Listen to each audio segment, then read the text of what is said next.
네, 오늘 이 시간 우리가 함께 나눌 하나님의 말씀은 사사기 17장 7절에서부터 13절까지에 기록되어 있는 본문의 말씀입니다. 오늘 우리가 함께 나눌 이 본문의 말씀이 기록되어 있는 17장, 사사기 17장의 말씀은 17장에서부터 21장까지 이어지는 사사기 전체의 결론부에 해당되는 말씀 가운데 한 부분입니다. 사사기는 우리에게 너무나도 잘 알려져 있는 삼손의 이야기를 끝으로 그 연대기 순서에 따른 기록이 이제 끝나고 17장에서부터 21장까지는 그러한 연대기적인 틀에서 벗어나서 두 가지의 큰 주제가 두 개의 큰 에피소드를 통해 부록과도 같이 삽입되어져 있습니다. 그러니까 쉽게 말해서 이 17장 바로 앞에 있는 16장까지에 기록된 삼손까지의 기록은 사사시대의 그 연대기적인 순서로 기록이 되어져 있지만 17장에서부터 21장까지는 그러한 연대기적인 순서를 무시하고 이 사사기 내용들 가운데 전달하고 싶은 핵심적인 두 가지의 주제를 두 개의 큰 에피소드를 통해서 증거하고 있는 부록과도 같이 삽입되어 있는 말씀의 내용이라는 것입니다. 그리고 그 두 가지의 큰 주제 가운데 첫 번째 주제는 17장과 18장에 기록된 미가라고 하는 사람과 그 사람의 집에 있었던 신상과 관계된 이스라엘 백성들의 종교적인 타락과 관계된 내용들이고, 또 두 번째 주제는 19장에서부터 21장까지에 기록된 한 레위인의 첩과 관계된 그러한 어떤 도덕적인 타락상, 이스라엘 백성들의 사회적이고 또한 도덕적인 타락의 문제들을 다루고 있는 내용들이라고 할 수 있는 것입니다. 그 가운데 오늘은 이 미가라고 하는 사람과 관계된 이스라엘 백성들의 종교적인 타락에 대해서 함께 살펴보는 또 시간을 갖고자 합니다. 오늘날 이 시대 가운데는 하루가 멀다 하고 뉴스를 통해 교회와 목사들의 소식이 들려오는 시대로 우리는 살아가고 있습니다. 오늘 이 시간 이 미가라고 하는 한 인물과 관련하여 기록된 성경의 말씀을 통해 하나님의 백성의 타락이라고 하는 것은 과연 어디서부터 시작되는 것인지를 함께 살펴보고, 우리 바른교회뿐만 아니라 한국교회가 하나님의 은혜로 다시금 귀하게 쓰임받는 건강한 주의 몸된 교회로 세워져 가기를 위해 하나님의 말씀대로 함께 기도하고, 또한 그 과정에서의 우리 교회가 먼저 본이 되기 위해 결단하고 다짐하는 귀한 시간이 되기를 바라겠습니다. 우리는 오늘 말씀에서의 사건이 일어난 시기를 정확하게는 알 수 없지만 기록된 말씀 가운데 언급된 몇 가지 사실들을 통하여서 대략적인 그 시기는 유추해 볼 수가 있습니다. 오늘 말씀의 다음 장인 18장 1절 말씀을 보면 이 당시에 단 지파가 그 거주할 땅을 여전히 찾고 있었다라는 사실이 기록되어 있는 것을 확인할 수가 있습니다. 그리고 20장 28절에 기록된 말씀에서와 같이 대제사장 엘르아살이 아직 살아있었다라고 하는 사실 또한 함께 고려해 보았을 때 오늘 말씀에서의 이 사건이 일어난 때도 아마 사사시대의 초기였을 것이다 라고 하는 사실을 우리는 그러한 정황상 기록과 언급들을 통해 짐작해 볼 수가 있는 것입니다.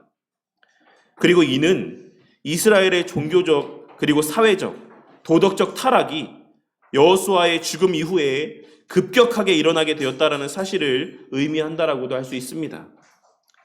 그리고 이를 통하여서 우리는 우리의 신앙이라고 하는 것이 하나님과 그 하나님의 말씀을 떠나서는 얼마나 보잘것없는 것인지와 얼마나 쉽고 빠르게 타락할 수 있는 것인지를 분명하게 확인할 수가 있습니다. 그렇기에 우리는 늘 선줄로 생각하지 말고 두렵고 떨림 가운데 늘 스스로의 신앙을 점검하며 주의 도우심을 구하는 겸손하면서도 신실한 신앙의 걸음을 걸어가야지만 되는 것입니다.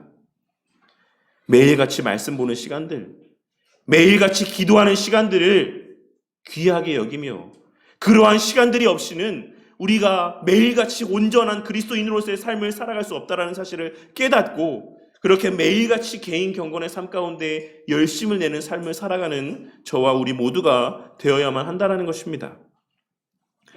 어쨌든 그와 같이 사사시대 초기에 에브라임 산지에 미가라고 하는 한 사람이 살고 있었다라고 오늘 본문 말씀은 증거하고 있습니다. 우리는 미가라고 하는 이름의 선지자를 알고 있는데 이 미가라고 하는 이름은 사실 누가 여호와와 같으리요 라고 하는 의미를 지니고 있는 이름입니다.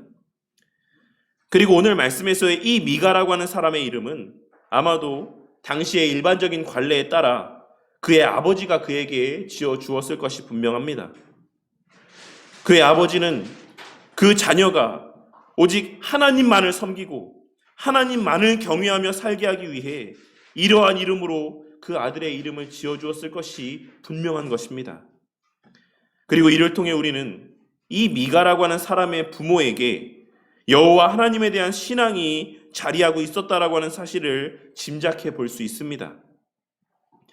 그리고 그렇기에 그 어머니 또한 2절에 기록된 말씀에서와 같이 내 아들이 여호와께 복받기를 원하노라 라고 고백하고 있을 뿐만 아니라 3절에 기록된 말씀에서와 같이 이 은을 여호와께 거룩히 드리노라 라고 고백하고 있는 것이라 할 수 있는 것입니다.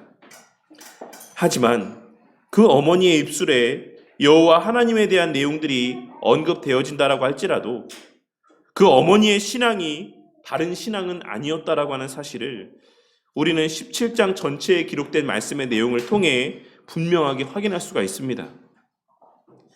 그 어머니는 여호와 하나님을 알고 있었고 그 여호와 하나님을 경외한다라는 말들을 내뱉기도 하였고 여호와 하나님께서 복의 근원이라고 하는 사실을 알고 있었음에도 불구하고 그 실제적인 그 여호와 하나님에 대한 신앙 자체는 바르지 못했다라고 하는 사실을 그녀의 우상을 숭배하는 모습을 통해 분명하게 확인할 수가 있는 것입니다.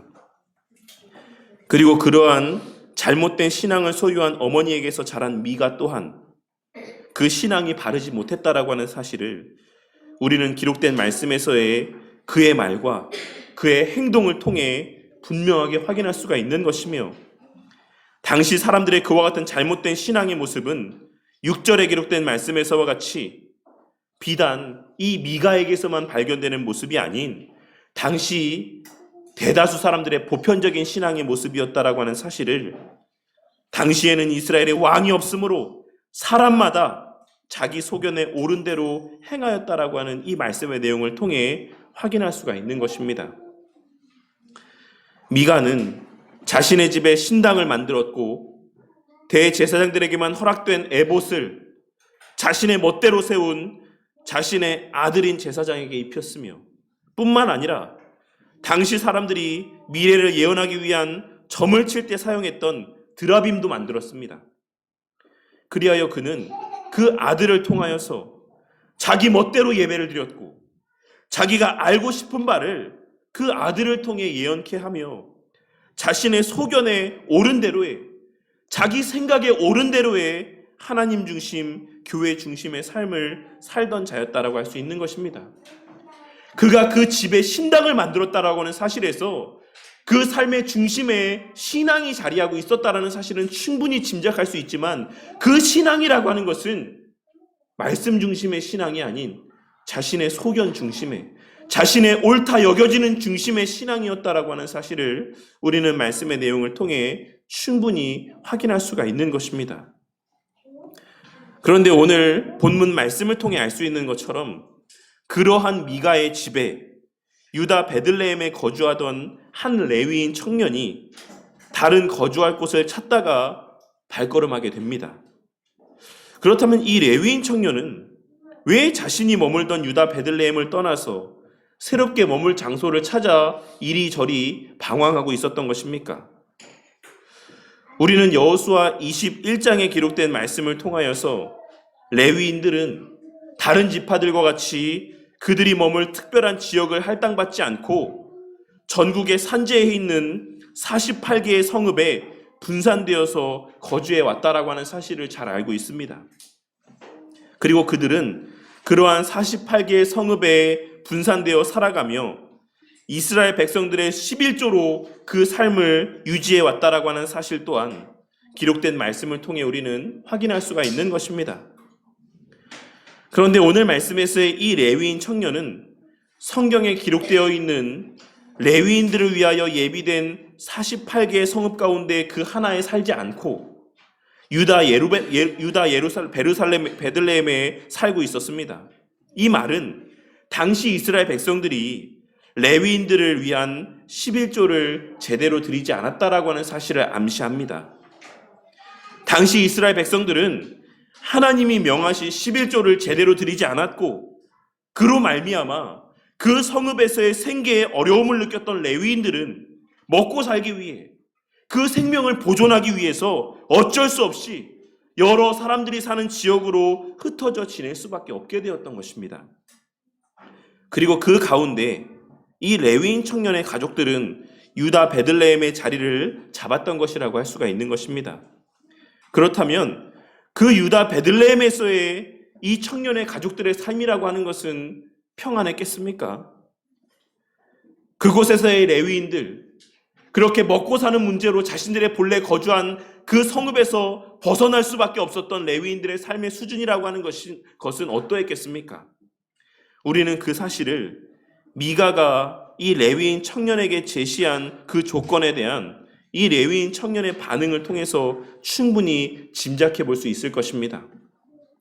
미가는 자신의 집을 찾아온 이 레위인 청년에게 10절에 기록된 말씀에서와 같이 자신의 집에 머물며 자신을 위한 제사장이 되어줄 것을 요청하였고 그에 대한 보상으로 해마다 은 10개와 의복 1벌과 먹을 것을 주겠다라고 제안을 하였습니다. 우리는 당시에 이 은 10개의 가치가 얼마나 되는지를 알 수 없지만 미가가 그의 어머니에게서 취한 은 1100개에 비하면 턱없이 작은 양이라고 하는 사실을 알 수 있고 4절에 기록된 신상을 만들기 위한 그 사용된 은 200개에 비하여서도 너무나 적은 양이라고 하는 사실을 분명하게 확인할 수가 있습니다. 그러니 사실 미가가 오늘 말씀에서의 이 레위인 청년에게 제시한 1년에 은 10개를 주겠다라고 하는 이 제안은 그가 소유하고 있는 것에 비하면 그가 생활하고 있는 수준에 비하면 너무나도 턱없이 가벼운 제안에 불과했다라고 하는 사실을 우리는 충분히 짐작할 수 있는 것입니다. 그 1100개 가운데에 신상을 위해서 그가 소비한 200개를 제외하면 그에게는 몇 개가 남아 있었습니까? 은이. 800개가 넘는 은이 그에게 남아 있었음에도 불구하고 그는 1년에 내가 은 10개를 주겠다. 10년에 100개를 주겠다. 50년이 되어도 그에게는 500개밖에 은을 지불하지 않는 정도의 수준을 지금 이 레위인 청년에게 제안하고 있다라고 하는 것을 우리는 확인할 수가 있는 것입니다. 하지만 그의 그와 같은 제안을 오늘 말씀에서의 레위인 청년은 큰 고민 없이 승낙하였습니다. 그리고 이를 통하여서 우리는 이 당시의 레위인 청년의 삶의 형편이 어떠하였는지와 그 청년의 유다 베들레헴에서의 삶의 형편이 어떠하였을지를 충분히 짐작할 수가 있는 것입니다. 그리고 그러한 얼마 되지 않는 액수로 레위인 제사장을 채용한 미가는 이제 하나님께서 명하신 바대로 레위인을 제사장으로 삼았으니 하나님께서 자신에게 복을 주실 것이다라고 철석같이 믿고 확신했다라고 하는 사실을 우리는 오늘 말씀의 내용을 통해 확인할 수가 있는 것이고 그러한 미가의 고백으로 오늘 말씀은 끝맺음하고 있는 것입니다. 오늘의 이 말씀 가운데는 오늘날 이 시대의 신앙의 모습에 다양한 측면이 여러 부분 가운데 녹아들어 있다라고 할 수 있습니다. 그리고 그 가운데 몇 가지만 이 시간 함께 살펴보자면 첫째로는 당시나 지금이나 교회의 흔들림, 교회의 신앙의 흔들림이라고 하는 것은 재정적인 부분에서의 문제와 무관하지 않다라고 하는 사실을 우리는 본문 말씀의 내용을 통해 확인할 수가 있습니다. 오늘날 교회 안에서는 헌금에 대한 설교를 하지 않기도 하지만 헌금에 대한 설교를 한다라고 할지라도 그것을 성도들은 부정적으로 여기며 마치 그러한 설교를 하는 목사는 사꾼 목사인 것처럼 도둑놈 심보를 갖고 있는 목사인 것처럼 생각하는 모습을 보게 될 때가 많습니다.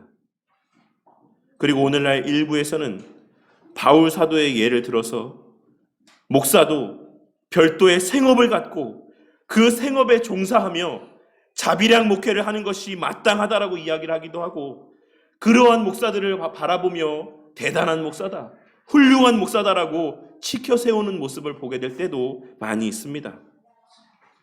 그리고 또한 큰 교단을 중심으로 목사의 이중직을 허용해야지만 된다라고 하는 논의가 활발하게 이루어지고 있는 것이 오늘날 우리의 현실인 것입니다.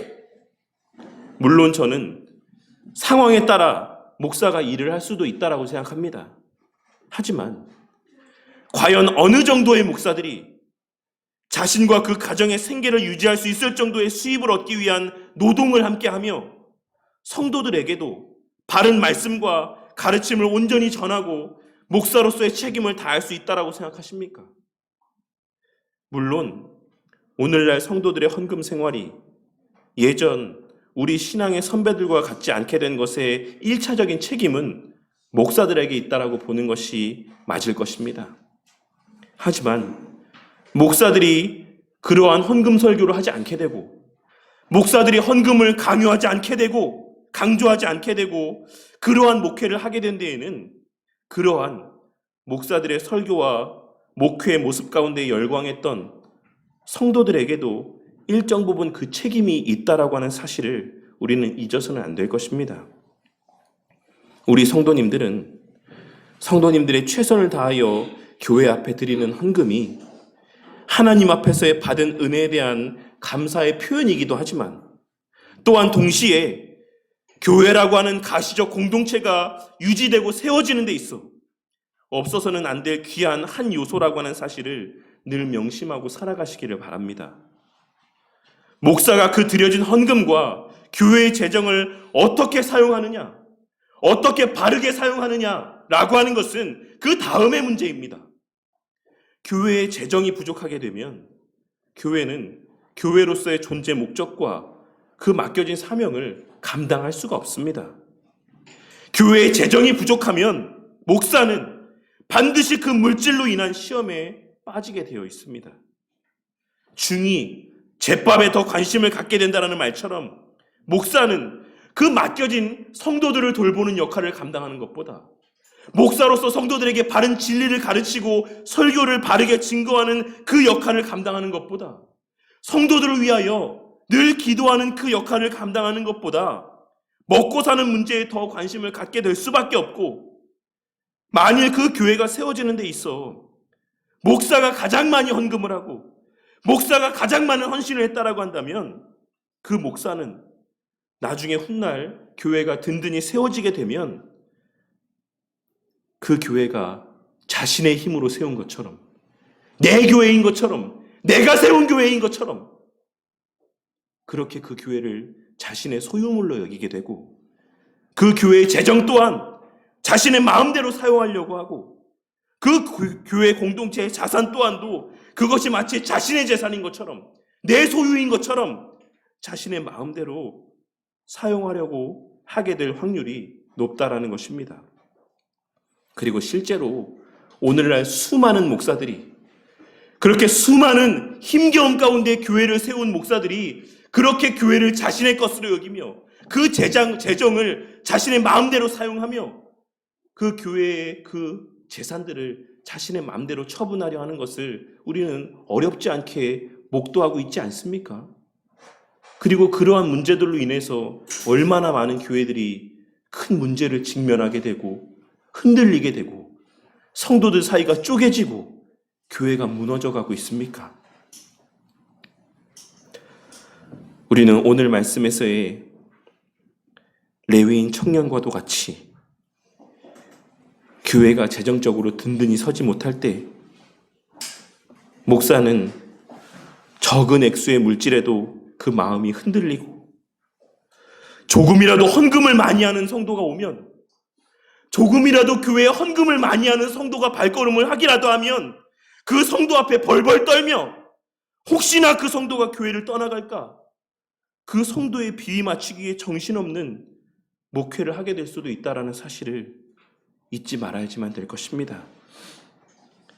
목사도 사람이고 우리의 눈에 보여지는 이 교회 공동체는 이 땅에서 유지되는 공동체이기 때문에 이 교회 공동체가 유지되기 위해서 물질이 필요한 것은 당연한 것이며 그 책임은 목사뿐만 아니라 성도 모두가 함께 짊어져야지만 되는 책임과 의무라고 하는 사실을 우리는 반드시 깨닫고 명심해야지만 될 것입니다. 주의 몸된 교회는 우리의 영혼의 집이자 울타리입니다. 이 사실을 기억하고 우리 각자의 가정이 유지되는 것 못지않게, 우리 가정의 먹고 사는 문제 못지않게 주의 몸된 교회가 유지되어져 가는 것에 있어서도 우리는 반드시 관심을 기울이고 그에 합당한 노력을 기울여야지만 한다라는 사실을 깨닫고 명심하고 살아가는 저와 우리 모두가 되기를 바라겠습니다. 물론 우리 성도님들은 우리 교회 공동체 규모에 비해서 정말 최선을 다해 헌금하고 있다는 사실을 누구보다 제가 잘 알고 있습니다. 그리고 그 사실을 잘 알고 있기 때문에 저 또한 그러한 성도님들의 섬김을 늘 기억하며 부족하지만 조금이라도 더 바른 말씀을 전하기 위해 최선을 다하고 목사로서의 그 책임을 다하기 위해 나름의 최선을 다하는 가운데 있습니다. 우리 교회가 앞으로도 물질의 문제로 어려움을 당하거나 흔들리거나 그 물질의 문제로 인하여서 없어지고 마는 교회 공동체가 되지 않기를 바랍니다. 우리 교회가 물질의 문제로 목사가 하나님 앞에 죄를 짓고 목사가 물질의 문제 때문에 성도의 눈치를 보며 목사로서 마땅히 해야 될 말을 하지 못하고 목사로서 마땅히 해야 될 일들을 온전히 감당치 못하는 교회가 되지 않기를 바랍니다. 목사가 헌금 많이 하는 한 성도에 얽매여서 오늘 말씀에서의 레위인 한 청년과도 같이 마치 그 한 개인의 목사인 것처럼 그 교회가 마치 그 개인의 교회인 것처럼 그렇게 행동하며 그렇게 한 사람에 의해서 좌지우지되는 그러한 교회 공동체가 되지 않기를 바란다는 것입니다. 또한 둘째로 우리는 예나 지금이나 늘 자기 소견에 옳은 대로 믿고 신앙의 삶을 살아가는 자들이 존재해 왔다라고 하는 사실을 오늘 말씀을 통해 깨닫게 됩니다. 오늘 말씀에서의 미가나 그의 어머니는 하나님의 말씀을 모르는 자들이 아니었습니다. 오늘 말씀에서의 미가나 그의 어머니는 신앙에 열심이 없는 자들도 아니었습니다. 하지만 그럼에도 불구하고 하나님의 말씀을 해석하고 그 말씀을 자신의 삶에 적용하는 데 있어서는 철저히 선택적이었다라고 하는 사실을 우리는 본문에 기록된 그들의 말과 행동을 통해 분명하게 확인할 수가 있는 것입니다. 그와 마찬가지로 오늘날에도 하나님의 말씀을 선택적으로 받아들이고 그 말씀이 말씀하고 있는 바를 선택적으로 그 삶 가운데 적용하며 자신의 소견에 옳은 대로 각자 자신의 생각에 옳게 여겨지는 대로 해석하고 적용하며 살아가는 자들의 모습을 보게 될 때가 많이 있습니다. 목사가 설교하는 말씀 가운데 내 생각과 일치하지 않는 것들은 걸러서 듣는 성도들, 기존에 내가 갖고 있는 생각과 일치되는 부분들만을 옳게 여기며 받아들이는 모습들, 그렇게 취사 선택을 그 자신의 생각대로 판단하며 그 목사의 설교 가운데 받아들일 수 있는 것만 받아들이고 내 마음 가운데 용납되지 않는 것들은 걸러서 듣는 성도들이 오늘날에도 여전히 너무나도 많이 있는 것입니다. 그렇게 몇 년을 신앙생활을 해도 말씀을 통한 변화가 단 한 부분도 나타나지 않는 성도들을 보게 될 때가 우리는 많이 있는 것이며 아무리 목사가 설교를 해도 그 자아의 고집이 바뀌어지지 않는 것을 보게 될 때가 많이 있는 것입니다. 그렇게 우리의 자아는 견고합니다. 그렇게 우리의 생각과 우리의 그 마음 가운데 내재되어져 있는 우리의 고집은 그렇게 견고합니다. 목사의 성경 해석과 설교는 틀렸을 수도 있지만, 목사가 강단에서 설교하는 내용들은 틀렸을 수도 있지만, 내가 하는 성경 해석, 내가 알고 있는 성경의 이 깨달음들은 절대 틀리지 않았다. 내가 맞고 목사가 틀렸다. 그렇게 확신하며 철저히 내 생각에 옳은 대로, 내 소견에 옳은 대로 성경을 해석하고 신앙의 삶을 살아가는 자들이 오늘날 교회 안에도 너무나도 많이 있다라는 것입니다. 그들도 오늘 말씀에서의 미가와 그의 어머니와 같이 늘 그 입술에 하나님을 이야기합니다. 그들도 하나님의 뜻을 이야기하고, 그들도 하나님의 은혜를 이야기하고, 그들도 하나님의 복을 이야기합니다. 오늘 말씀에서의 미가와 그의 어머니와 같이 그들도 그의 행하는 모든 일들 가운데 하나님의 말씀과 하나님의 뜻과 하나님의 은혜를 이야기한다라는 것입니다. 하지만 그들이 말하는 하나님의 뜻은 실상은 자신의 뜻인 것이고, 그들이 말하는 하나님의 은혜는 철저히 자신이 생각하는 바대로의 은혜인 것이며, 그들이 말하는 복은 철저히 이 세상적인 복인 경우가 대부분이라는 사실을 우리는 결코 잊어서는 안 될 것입니다. 그러한 자들은 입으로는 하나님을 섬긴다라고 이야기할지 모르겠지만, 그들은 입으로는 나는 하나님 앞에 열심을 다한 신앙의 삶을 살고 있다라고 이야기할지 모르겠지만, 실제로는 오늘 말씀에서의 미가와 같이 그들은 자신을 위한 열심 가운데 살아가고 있는 것이다라는 사실을 우리는 반드시 깨달을 수 있어야지만 된다라는 것입니다. 그리하여 그저 예배만 드리면, 그저 헌금만 하면, 그저 봉사만 하면, 기도만 하면, 그러한 신앙의 모양들만 갖추면 하나님께서 그 모습을 보시고 복을 주실 것이다라고 착각하며 살아가는 자들이 되지 마시기를 바랍니다. 하나님, 제가 꼬박꼬박 예배 드렸는데 왜 저한테 복을 주지 않으십니까? 제가 헌금 생활도 게을리하지 않고 하나님 앞에 열심히 헌금 생활했는데 왜 저에게 복을 주지 않으십니까? 제가 교회 여러 가지 일들 가운데 발벗고 나서서 열심을 다해 헌신하고 봉사했는데 왜 우리 가정에 복을 주지 않으십니까? 그러한 착각 가운데 신앙의 삶을 살아가는 자들이 되지 마시기를 바란다는 것입니다.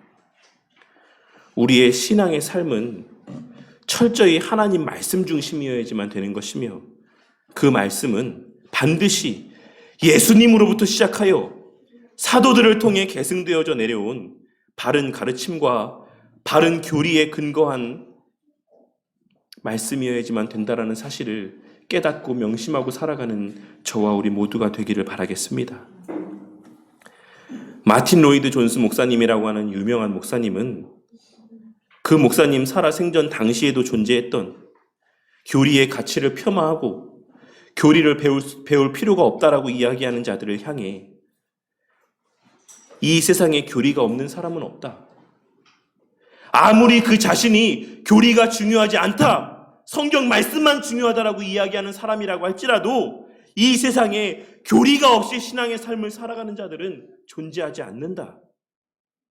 한 사람이 하나님에 대하여 가지고 있는 생각과 믿음 그 자체가 그에게 교리가 있다라고 하는 증거이며, 성경 말씀을 해석할 때 그가 깨닫는 바가 있다라고 하는 것 자체가 그에게 그 나름의 교리가 있다는 사실에 대한 반증이라 할 수 있다라고 이야기했습니다. 우리가 전도할 때 누군가 나에게 하나님에 대해서 물어볼 때 내가 내 입술을 통해서 이야기하는 바, 하나님은 어떤 분이다라고 이야기하는 그 자체가 그 자신에게 교리가 있다라고 하는 사실에 대한 반증입니다. 우리가 하나님 말씀을 읽을 때 그 말씀이 의미하는 바가 무엇인지를 깨닫게 되는 것 그 자체가 나에게 교리가 있다라고 하는 사실에 대한 반증입니다. 그렇기에 마틴 로이드 존스 목사님은 이 세상에는 교리가 없는 사람이 없고, 다만 자신의 소견에 옳은 대로의 교리를 갖고 있거나 아니면 예수님의 가르침에서부터 시작되어 사도들을 통해 전수되어져 온 교회 공동체를 통해 보존되고 계승되고 인정되어 온 정통 교리를 가지고 있거나 이 둘 중에 하나가 있을 뿐이다라고 이야기를 하고 있는 것입니다. 우리 성도님들은 어떠한 방식으로 성경을 해석하고 어떠한 신앙의 삶을 살아가고 있습니까? 이 교회 공동체 안에서의 사도시대들부터 계속하여 이어져 내려온 정통신앙 안에서의 신앙의 삶을 살아가고 있습니까? 아니면 내 소견에 옳은 대로의 신앙의 삶을 살아가고 있습니까? 우리는 오늘 말씀에서의 미가의 모습과 또한 마틴 로이드 존스 목사님의 그 말을 늘 명심하고 살아가는 자들이 되어야만 할 것입니다. 기록된 말씀에서와 같이 해 아래 새 것은 없습니다. 우리가 새롭게 깨닫게 된 바라고 하는 것들은 지난날 누군가가 깨달았던 것이고 우리는 그러한 깨닫게 된 바가 있다라고 한다면 반드시 교회 안에 계승되어져 내려온 정통 교리에 그 깨닫게 된 바를 비추어 보아야지만 될 것입니다. 그리하여 그것이 그러한 정통 교리에서 벗어나지 않을 때에만 그 깨닫게 된 바를 신뢰해야지만 되는 것입니다. 그렇지 않다라고 한다면 우리는 같은 교회를 다니고 있으면서도 같은 하나님을 믿는다라고 고백하면서도 같은 성경책을 보고 있음에도 불구하고 실상은 전혀 다른 하나님을 믿고 살아가며 너무나도 다른 신앙 가운데 살아가는 자들이 될 수밖에 없다라고 하는 사실을 깨달을 수 있어야지만 되는 것이고 그러한 모습이 바로 오늘 말씀에 등장하는 미가와 같이 사사시대 이스라엘 백성들의 모습인 것이며 오늘날 이 포스트 모더니즘 사회 속에서 서로 다름을 인정해 줘야지만 된다라고 주장하는 종교 다원주의자들의 모습이라고 하는 사실을 우리는 반드시 깨닫고 명심해야지만 되는 것입니다. 우리는 사도신경을 고백할 때마다 하나의 보편교회를 믿는다라고 고백하지 않습니까? 그것이 무슨 의미입니까? 초대교회 때부터의 그 한 교회 가운데 우리가 속해 있다라고 하는 사실을 우리는 믿는다라고 고백하는 것입니다. 그러면 초대교회 때부터의 그 한 교회 가운데 속해 있다라고 하는 사실을 우리는 무엇으로 확인할 수가 있습니까? 그 사도신경에 담겨져 있는 그 고백들을 우리도 믿음을 통하여서 우리는 그 보편교회의 하나됨 가운데 거할 수 있는 것을 우리는 깨달아야지만 된다는 것입니다. 그리고 그것이 교리입니다. 우리가 믿는다라고 고백하는 그 사도신경의 내용들이 바로 교리인 것입니다. 그리하여 그러한 보편교회 안에서의 하나됨을 믿는다라고 고백하는 우리 바른교회 공동체가 오늘날 이 시대에 동일한 교회에 속해 있는 성도들끼리도 동일한 신앙을 소유하지 못하는 이 시대 속에서 동일한 하나님을 믿고 동일한 성경 말씀의 해석을 신뢰하며 동일한 하나님께서 원하시는 바대로의 신앙의 걸음을 걸어 나아가는, 그리하여 더 나아가 역사 가운데 존재했던 그 주님의 몸된 하나의 보편교회 하나의 안에서의 신앙의 삶을 살아가게 되는 저와 우리 모든 바른교회 공동체가 되기를 주님의 이름으로 간절히 축원합니다.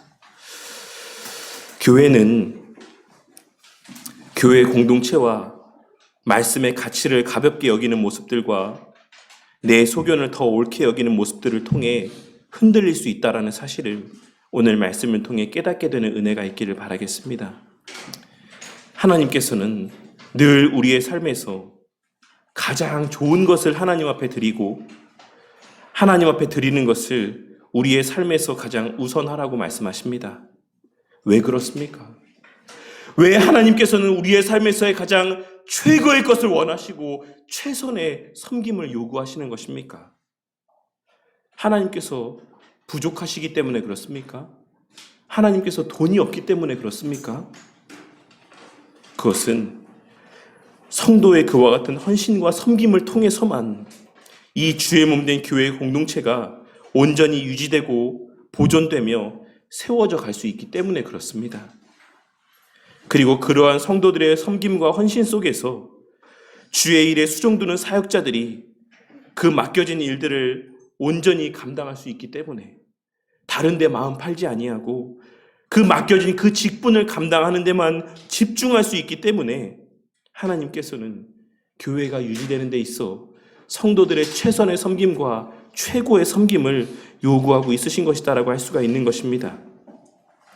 그리고 그렇게 세워져 가고 유지되는 견고한 교회 공동체 안에서 성도들은 그 신앙이 유지되고 보존되며 성장해 갈 수 있는 것이기 때문에 하나님께서는 하나님을 위해서가 아니라 우리 자신을 위해서 그리고 우리 자녀들을 위해서 성도들을 향해 최고의 섬김과 최선의 헌신을 요구하고 있으신 것이라 할 수가 있는 것입니다. 그리고 우리가 교리를 배우는 것이 왜 중요한 것인지 오늘 말씀에서의 미가와 그의 어머니의 모습을 통해 다시 한번 깨닫게 되는 은혜가 있기를 바라겠습니다. 그리하여 우리 교회 공동체가 몸은 한 교회 공동체에 속하여 있음에도 불구하고 실제로는 이야기를 해보면 서로 다른 하나님을 섬기며 서로 다른 신앙의 색깔을 가지고 살아가는 그러한 교회 공동체가 되지 않기를 바랍니다. 그러할 때 교회는 흔들리고 그러할 때 교회는 무너지는 것이며 그렇게 교회가 흔들리고 무너질 때 그 교회 공동체에 속한 성도들의 신앙 또한 함께 무너지게 된다는 사실을 우리는 늘 명심하고 살아가야지만 될 것입니다. 우리 교회 공동체가 오늘 말씀에서의 미가와 그의 어머니와 한 레위인 청년을 통해 주시는 교훈을 마음 가운데 새기고 성도는 성도의 자리에서 최선을 다하여 그 삶의 최고의 것으로 교회를 섬기고 목사는 목사의 자리에서 성도들의 그와 같은 섬김과 헌신 가운데 바른 말씀을 최선을 다해 준비하고 먹이며 바른 진리로 성도들을 양육하는 교회가 되므로 그렇게 우리 모두가 동일한 하나님, 한 하나님을 섬기며 참된 주의 몸된 교회를 세워가고 그러한 교회 공동체 안에서의 주님 예비하신 풍성한 은혜를 마음껏 받아 누리는 저와 우리 모두가 되기를 바라겠습니다. 그리고 뿐만 아니라 우리 자녀들 또한 날로 악하여져만 가는 이 시대 속에서도 그와 같이 견고히 세워져가는 우리 성도님들의 최선을 다한 헌신과 섬김 가운데 세워져가는 이 견고한 교회 공동체 안에서 그 신앙이 보존되고 성장해 나아가는 은혜 가운데 그 악한 시대 속에서도 하나님의 말씀을 전하고 하나님의 구속의 역사를 완성해 나아가는 그러한 우리 자녀들이 되기를, 그러한 복을 누리고 만끽하는 우리 자녀들이 되기를 주님의 이름으로 간절히 축원합니다.